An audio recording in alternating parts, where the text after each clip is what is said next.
या स्वतंत्र सेनानी आणि प्रख्यात उद्योजक. स्वातंत्र्यानंतर त्यांनी कुर्ला येथे कमानी ट्यूब्स आणि कमानी इंजिनिअरिंग ही ब्रास ट्यूब तयार करण्याची कंपनी सुरू केली. त्यांच्या मृत्यू पश्चात मुलांमध्ये संपत्तीवरून वाद निर्माण झाले व हायकोर्टाने त्या कंपनीची मालकी कामगार युनियनकडे सोपवली. कंपनीचे 2000 कामगार मालक झाल्याने काही दिवसातच कंपनी कर्जामुळे बंद झाली.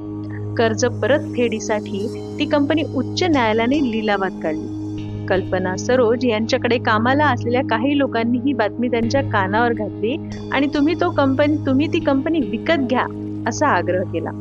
त्यांनी त्या कंपनीची माहिती घेतली व कंपनी विकत घेण्याचे ठरवले. इथे 2 मोठे अडथळे त्यांना दिसत होते. एक तर कंपनीवर असलेले कर्ज आणि शेकडो दावे. त्यांनी 2000 सालापासून तर 2006 पर्यंत तब्बल 6 वर्ष त्यांनी कोर्टात चक्रा मारल्या आणि सगळे दावे दूर केले. शेवटी 2006 मध्ये कोर्टाने त्यांना कंपनीचे सर्वेसर्वा बनवले आणि कर्ज फेडायला 7 वर्षाची मुदत दिली. कल्पना सरोज यांनी कर्ज देणाऱ्या बँकेशी बोलून पेनल्टी आणि व्याज माफ करून घेतले.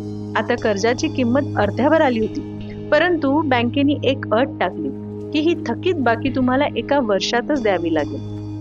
काही दिवसात तोट्यामध्ये असणाऱ्या कंपनीला त्यांनी नफ्यामध्ये बदलवले. आज कमानी ट्यूब्सची कंपनीचे बाजार मूल्य 750 कोटीपेक्षा जास्त आहे आणि कल्पना सरोज यांची संपूर्ण संपत्ती ही $12.2 कोटी आहे. कल्पना सरोज ह्या सामाजिक कार्यात देखील रस घेत होत्या. त्यासाठी त्यांनी एक NGO देखील उघडली, शिक्षण संस्था सुरू केल्या. दरवर्षी बाबासाहेब आंबेडकर यांच्या नावावर एक पुरस्कार देखील त्या देऊ करतात.